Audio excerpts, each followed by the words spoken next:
வணக்கம் சார். வணக்கம் மரி. சிஎம் விஜய் அவர்கள் டெல்லி சென்றிருக்கிறாரு.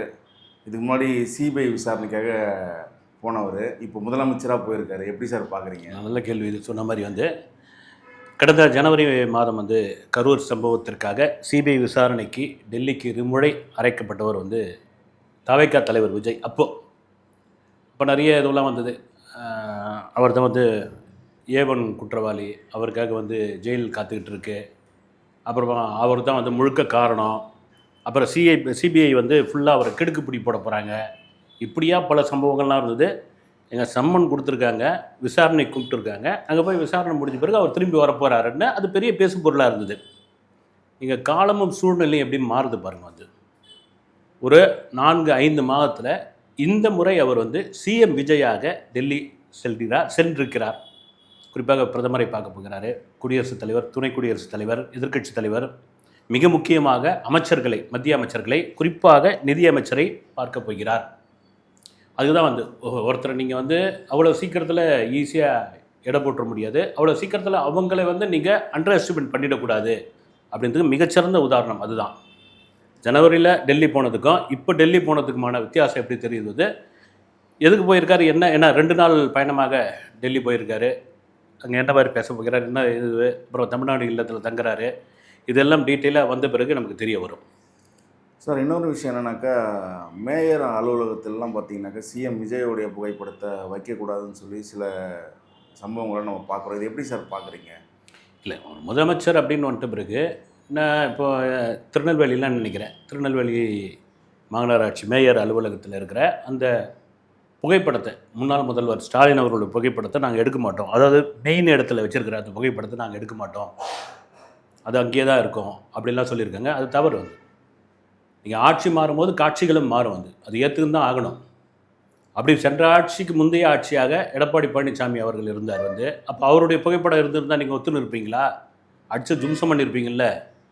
அதெல்லாம் அது சரியான இதுவே கிடையாது.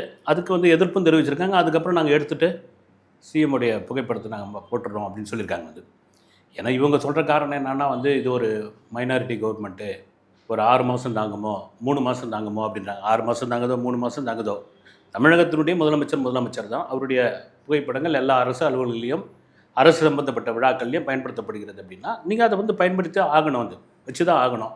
அதுக்கு முரண்டு பண்ணி அதுக்கு இது பண்ணால் அது எந்த விதத்தில் நியாயம்? அது சார், இன்னொரு விஷயம் பார்த்திங்கன்னா, ஒரு ஆட்சி அமைத்து 15 நாட்கள் ஆகுது, இன்னும் சில சிஸ்டங்கள் மாறவே இல்லை, அப்படியே தான் இருக்குது அப்படின்ற மாதிரி விமர்சனங்களும் வைக்கப்படுது. இது எப்படி சார் பார்க்குறீங்க?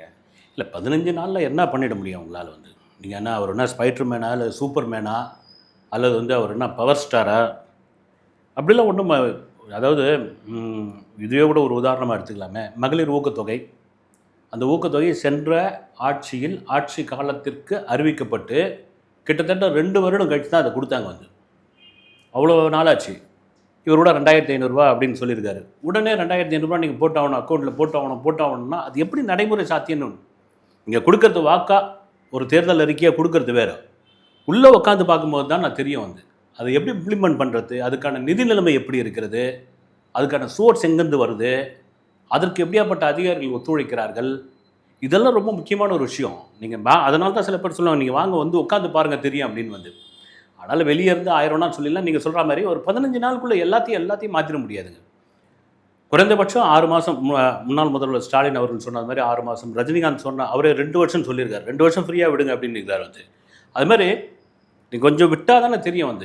எடுத்த உடனே நீங்கள் இது 15 நாளில் இவ்வளோ சட்ட ஒழுங்கு பிரச்சனை நடந்துச்சு, 15 நாளில் இவ்வளோ கொள்ளை நடந்துச்சு, 15 நாளில் இவ்வளோ கொலை நடந்துருச்சு, என்ன ஆச்சு விஜய், நீங்கள் என்ன எப்படியாப்பட்ட ஆட்சி இது பண்ணீங்க, இதுதான் தூய ஆட்சியா, அப்போ தீய சக்தி என்ன ஆச்சு அப்படிலாம் கேள்வி கேட்டுக்கிட்டு தான் இருப்பாங்க. அதை விட இன்னும் கால அவகாசம் கொடுக்கணும். எல்லாரும் புதியவர்கள், அமைச்சர்கள் புதியவர்கள், சட்டமன்ற உறுப்பினர்கள் புதியவர்கள். அதனால் இனி போக போக தான் தெரியும். சிஎம் விஜய் அவர்கள் ஆட்சி அமைத்தவுடன் அதுக்கு முன்னாடி கூட பார்த்திங்கன்னா ப்ரெஸ் மீட்டே கொடுக்க மாட்டாப்புல, இப்போ பத்திரிகையாளர்களை சந்திக்க மாட்டாப்புல. ஆனால் பார்த்திங்கன்னா தாவேக்கிலேருந்து பல எம்எல்ஏக்கள், மினிஸ்டர்கள்லாம் நிறைய ப்ரெஸ் மீட்லாம் கொடுத்துட்ருக்காங்க. ஆனால் சிஎம் விஜய் அவர்கள் இன்னமும் கொடுக்க மாட்டாப்புல அப்படின்ற ஒரு விமர்சனம் வைக்கப்படுதில்ல சார், இது எப்படி சார் பார்க்குறீங்க? இல்லை, முதல்ல ஆரம்பத்துலேருந்தே தாவேக்கானுடைய தலைவர் விஜயே ப்ரெஸ் மீட் கொடுக்கல அப்படின்னு. ஏன்னா நீங்கள் கட்சி ஆரம்பித்து 27 மாதத்தில் ஆட்சியை பிடிச்சது மிகப்பெரிய சாதனை. அது உண்மையிலே மிகப்பெரிய சாதனை. அந்த 27 மாதங்களுக்கு ஒரு முறை கூட ஒரு ப்ரெஸ்ஸை மீட் பண்ணல. ஒரு கட்சி ஆரம்பித்து மீட் பண்ணல, கொடி அறிமுகத்தை மீட் பண்ணல, ஒரு முதல் மாநாடு விக்கிரவாண்டி மாநாட்டுக்கு மீட் பண்ணல. மீட் பண்ணாத அவருடைய விருப்பம்னு எல்லாரும் சொல்லிட்டாங்க. அப்போ நான் கூட பேசியிருந்தேன் வந்து. சரி மீடியா மீட் பண்ணல, அப்போ நீங்கள் வந்து என்ன பண்ணுங்கள், அவருடைய நியூஸை இக்னோர் பண்ணுங்கள், அவர் சம்மந்தப்பட்ட வீடியோக்களை வந்து யாரும் போடாதீங்க, அவரை பற்றி எதுவும் பேசாதீங்க அப்படின்னா ஒன்றும் பண்ண முடியாது. கண்டென்ட் அதுதானே, வைரல் அதுதானே. ஆனால் அதே வேளையில் இப்போ வந்து தமிழகத்தினுடைய முதல்வர் ஆகிட்டார் அப்படின்னா கண்டிப்பாக ப்ரெஸ்ஸை சந்திச்சே ஆகணும். ஏன்னா உங்களுக்கு தகவல் சொல்கிறதுக்கு பிரச்சனைகள் என்ன, மாநிலத்தில் உள்ள பிரச்சனைகள் என்னன்னு சொல்கிறதுக்கு வந்து கண்டிப்பாக போலீஸ் அதிகாரிகள் இருக்காங்க, உளவுத்துறையில் இருக்காங்க, அதிகாரிகள் இருக்காங்க. அதை தாண்டி சில கேள்விகள் ப்ரெஸ்ஸு கேட்கும்போது இந்த மாதிரியான ஒரு பிரச்சனை இருக்குதா அப்படின்னு. ஏன்னா மீடியாவை நீங்கள் வந்து கவனத்தில் எடுத்துக்கணும். இங்கே எல்லா மீடியாவும் இதுன்னு சொல்ல முடியாது, எல்லா மீடியாவும் வந்து வேறு விதன்னு சொல்ல முடியாது. இருப்பாங்க, கலந்துக்கட்டி தான் இருப்பாங்க. ஏன்னா நீங்கள் மீடியா எக்கச்சக்கமாக பெருத்து போச்சு. ஒரு கலைஞர் காலத்தில், ஜெயலலிதா அம்மையார் காலகட்டத்தில் இவ்வளோ தான் மீடியான்னு. இப்போ கூட விஜய் கூட என்ன, சிஎம் விஜய் கூட என்ன பண்ணலான்னா, அக்ரிடேஷன் கார்டு இருக்குது இல்லைங்களா, அரசு அடையாள அட்டை பெற்ற செய்தியாளர்கள் மட்டும் கலந்துக்கிற ஒரு ப்ரெஸ் மீட் வைங்க. நீங்கள் எல்லாரையும் விட வேணாம், கேள்விக்கு பதில் சொல்லி ஆகணும். பதில் சொல்ல முடியல நோ கமெண்ட்ஸ் சொல்லிட்டு போயிடணும். வந்து அதில் ஏன் தவிர்க்கிறாரா அல்லது தாமதமாக கொடுத்துக்கலான்னு முடிவு பண்ணுறாரான்னு தெரியல. சார், தாவேக ஆட்சி அமைந்தவுடன் ஊழலற்ற ஆட்சியை நாங்கள் வந்து கொடுப்போம், தமிழகத்தை உருவாக்கும்னு சொல்லி சிஎம் விஜய் அவர்கள் சொல்லியிருந்தாப்புல. லஞ்ச ஒழிப்பு ஏடிஜிபி அருண் அவர்கள் பதவியேற்ற உடனே சிஎம் விஜய் அவர்கள்கிட்ட வந்து தமிழ்நாட்டு சிஸ்டத்தை வந்து சரி செய்யணும், ஊழலற்ற ஆட்சியை வந்து நம்ம வந்து கொடுக்கணும் அப்படின்னு சொல்லி அவர்கிட்ட உத்தரவு போட்டிருக்காரு. இந்த உத்தரவு நீங்கள் எப்படி சார் பார்க்குறீங்க? இல்லை, இது என்னென்னா, இதுக்கு முன்னாடி சிட்டி கமிஷனராக இருந்தார் அருண், ஐபிஎஸ் அருண். அப்புறம் அவர் மேலே வந்து பல குற்றச்சாட்டுகள் இருந்தது, பத்திரிகைகள் கூட செய்தியாக வந்தது. அப்புறம் தேர்தல் ஆணையம் வந்த பிறகு அவர் வந்து காத்திருப்பு பட்டியலில் வச்சுருந்தாங்க. திரும்பவும் வந்து இவங்க ஆட்சிக்கு வந்தோடனே லஞ்ச ஒழிப்புத்துறை இயக்குனராக அவரை போட்டிருக்காங்க. இதில் இருவேறு விமர்சனங்கள் இருக்குது. வந்து அவர் எப்படி நீங்கள் லஞ்ச ஒழிப்புத்துறையில் இது பண்ணலாம் அப்படின்னு, இவருக்கு எப்படி நீங்கள் பதவி கொடுக்கலாம் அப்படின்னு. ஒன்று கேட்டால் வந்து இவர் வந்து டிஎம்க்கு ஸ்பையாக இருப்பாரோ அப்படின்ற ஒரு கேள்விலாம் இருக்குது. இப்போ நாமளே இந்த கேள்வி கேட்கும்போது முதல்வர் விஜய்க்கு இது தெரியாமலா இருக்கும், இல்லை முதல்வர் விஜய்க்கு இது சொல்லாமலா இருப்பாங்க? கண்டிப்பாக ஏதோ ஒரு காரணம் இருக்கும். அது என்ன காரணம்னு வந்து முதல்வரே சொன்னால்தான் உண்டு.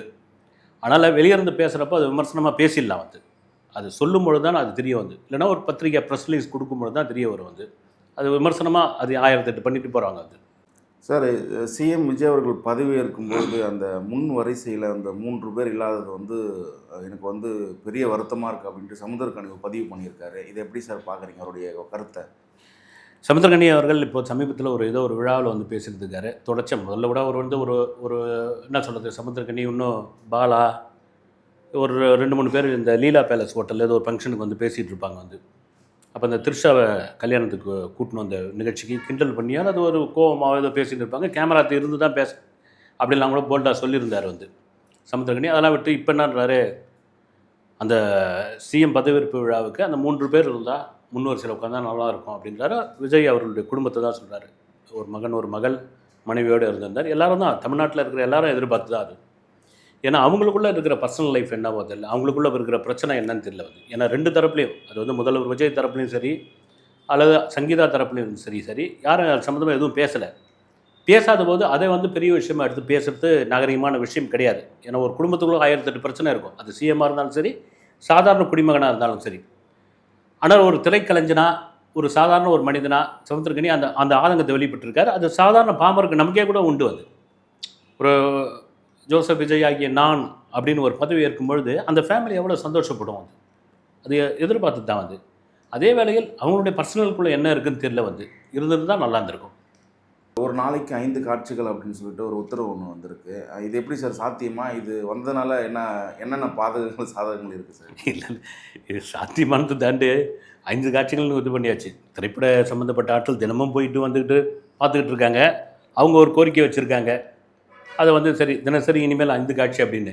இது எப்போ சாத்தியம்னா, நான் இதுவாக சொல்லலை. நான் வந்து ஒரு 35-40 வருஷத்துக்கு முன்னாடி தினசரி 5 காட்சிகள் 6 காட்சிகள் கொடுத்துருந்தா கூட தியேட்டருக்காங்கலாம் சந்தோஷப்பட்டுருப்பாங்க. ஏன்னா அப்போ சினிமாவை தவிர வேறு எதுவுமே கிடையாதுங்க அவங்களுக்கு.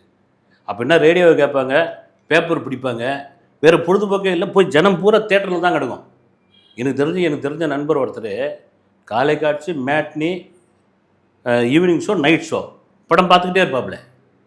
தடுக்கவே முடியாது, பார்த்த படத்தையே பார்ப்பாப்புல. பார்த்துட்டு அதில் வந்து அச்சு பிசுறாமல் வந்து டைட்டில் கார்டிலேருந்து அப்படியே ஒப்பிப்பாப்புல. ஏன்னா வேறு பொழுதுபோக்கே கிடையாது. மிஞ்சி போனால் கிராமங்களில் வந்து கூத்து நடத்துவாங்க, வந்து நாடகம் நடத்துவாங்க. அப்படி ஒரு கூட்டம் நடக்கும். இப்போ பார்த்தீங்கன்னா ஜனங்க எல்லாம் வந்து இந்த 2K கிட்ஸ் ஜென்ஸு கிட்ஸ் எல்லாம் இப்படி தலையை குனிஞ்சபடியே கிடக்குறாங்க வந்து. இதுலேருந்து அவனை மீட்டு கொண்டு வரதே பெரிய கஷ்டமாக இருக்குது. இதில் 5 காட்சின்றது எங்கேருந்து வருது? இருக்கிற சிங்கிள் ஸ்க்ரீன்ஸ் எல்லாம் மூடிக்கிட்டு கிடக்குறாங்க ஊருங்களில். தியேட்டரில் வச்சு நடத்த முடியல. இந்த ஐபிஎல் மாதிரி கிரிக்கெட் இதெல்லாம் வந்த பிறகு நிறைய தியேட்டர்கள் நீங்கள் பார்த்தீங்கன்னா போர்டு பார்த்தீங்கன்னா வெளியே வந்து இரவு காட்சி ரத்து, இரவு காட்சி ரத்துன்னு போட்டு வச்சுக்கிறாங்க. யாரும் தியேட்டருக்கு வரமாட்டான். மிஞ்சி யார் வரானா, இந்த படம் நல்லா இருக்குதுயா, இந்த படத்தை தியேட்டர் எஃபெக்டோடு பார்த்தா பிரமாதமாக இருக்குது அப்படின்னு சொன்னால் சரி வா தியேட்டருக்கு போய் பார்க்கலான்னு. இதில் 5 காட்சி கொடுத்தானா 6 காட்சி கொடுத்தானே, சரி அவர் கொடுத்துட்டாரு. இதனால் வந்து சினிமா வளர்ச்சி அடைய போதான்னு தெரியல. அதே கூட ஒரு நண்பர் ஒருத்தர் சொன்னார், சரி 5 காட்சி கொடுத்தீங்க ரைட்டுங்க, பாப்கார்ன் விலை வந்து 250 ரூபான்னு போட்டிருக்காங்க, அதை குறைக்க வேண்டியது தானேன்றாங்க. ஆமாம், ஒரு போய் சோளப்பொரி போய் வாங்கினா 250 ரூபா கொடுத்து சோளப்பொரி வாங்குறது ரொம்ப பெரிய விஷயமா இருக்குது. ஊருங்களில் வந்து அந்த சோளப்பொரியை சும்மா அப்படி போட்டு வானலில் போட்டு எடுக்கிறது வந்து அதை ஏங்க குறைச்சாங்களா, பார்க்கிங் இதுவை குறைச்சாங்களா அப்படின்ற கேள்வி இருக்குது. இதற்கிடையில் தேட்டர் உரிமையாளர்கள் போய் டிக்கெட் விலையை ஏற்றணும்னு இருக்கிறாங்க. பெங்களூரு, மும்பை மாதிரி குறைந்தபட்சம் 500 600 ரேஞ்சுக்கு வந்து டிக்கெட் விலையை ஏற்றணும். இன்றைக்கி தேட்டருக்கு வரத்தே பெரிய கஷ்டமாக இருக்குது. இதில் வந்து டிக்கெட் விலையை ஏற்றி அவன் ஃபேமிலியோடு வராமல் மறுபடியும் ஓடிடியில் பார்த்துக்கலான்னு நிலைமைக்கு வந்துட்டால் இன்னும் மோசமாகிடும் வந்து. அதனால் இதை வந்து ஒரு கோரிக்கையை அவர் நிறைவேற்றியிருக்காரு. அதை தாண்டி சினிமா நல்லா ஓடணுன்னா நிச்சயமாக கண்டென்ட் நல்லா இருந்தால் அந்த படம் ஓடும்ல மாற்றுக்கிறது கிடையாது. இன்னொன்று நடிகர் விஜய் சேதுபதி ஒரு கோரிக்கை வச்சுருக்காரு. 2 கோரிக்கையில் ஒரு கோரிக்கை பார்த்தீங்கன்னாக்கா டிக்கெட் ரேட்டை வந்து இன்க்ரீஸ் பண்ணணும் அப்படின்னு சொல்லியிருக்காரு. இது எப்படி சார் சாதாரண மனிதனுக்கு வெகுஜன மக்களுக்கு இது எப்படி சார் இருக்கும்? இல்லை, அதை தான் சொன்னேன் ஹரி.